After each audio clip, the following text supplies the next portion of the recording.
What's going on YouTube? It's your boy Skyler here, and I'm here with Cody. And what'd you do today? So I got first place at the half case tournament with Magellan. Ooh.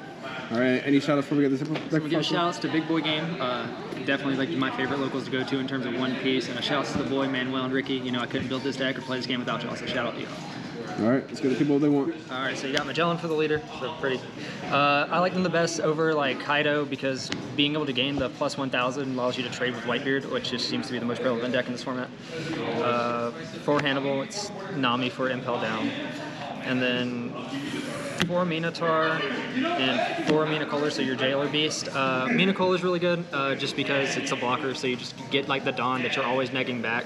Minotaur against anything that's not Whitebeard is just a threat, so it allows you to have like an easier time in those matchups. Against Whitebeard, it's usually just a counter, but it's still a 1k counter, so it's helpful.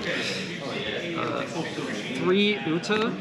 Just another blocker to run with the Minocola. The Dawn -1 effect is nice against Rush, and then if people actually commit to the board, it's just able to like trade early game without losing like too much life.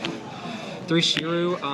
It's searchable with Hannibal, which is very important for me, and then also like just being able to pop a 1-cost in Law or against Zora popping Sunnies allows you to basically generate advantage, and then your Magellan 6k, so you're able to basically take away 2 threats per turn.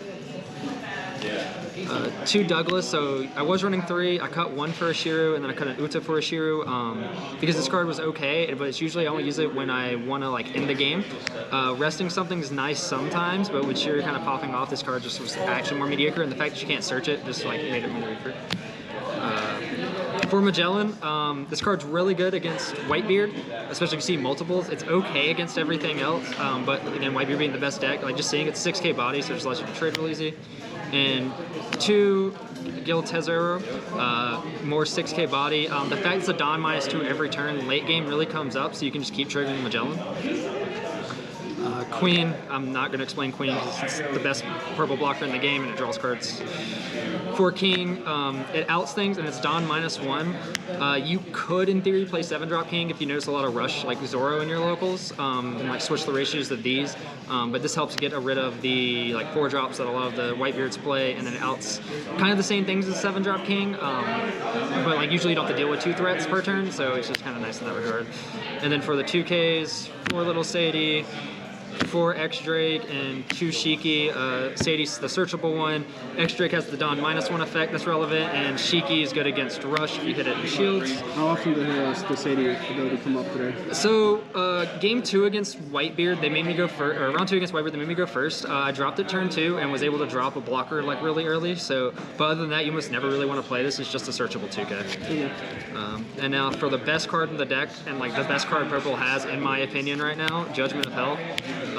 Being able to neg 2 things just like stops pretty much most decks from actually killing you that turn or actually proceeding to take your life, and it makes like their turns a lot harder because they either are playing around this, which means they're committing more Dawn to swings, and then you just don't play it, or you just use your blockers and you're like, okay, or they don't play around it, or they can't play around it, and then they're just passing their turn instead of without swinging, and then you're able to like swing back on them. Unlike Kaido, this deck isn't about like board control as much. You do play board control cards, but your main thing is you just want to tempo your opponent out of the game. So this card just helps with that aspect of you're not being tempoed by them, so you can turn back and actually tempo them back. And 3 Thunder Bagawa.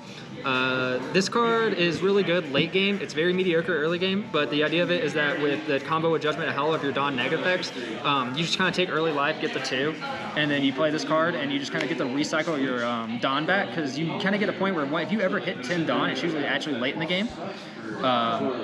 And so using this to kind of get you that 10 Dawn spot really comes in handy. Did you make any changes? The only thing I might change in this list is I would say I might add like 7-drop King and maybe cut a 6-drop King, because most of the time, like, again, depends on the matchup, but most of the time, like, the 6-drop King was nice, but like I had a lot of times where I was like, oh, maybe a 7-drop King to clear like a Zora plus a blocker because I played Law today, or just clearing like 2 dudes might be more helpful, but of course the Dawn, it kind of depends on how the Dawn negative effect comes out in testing. All right. Thank you for the deck profile. Thank you guys for watching. Like, comment, subscribe. Peace.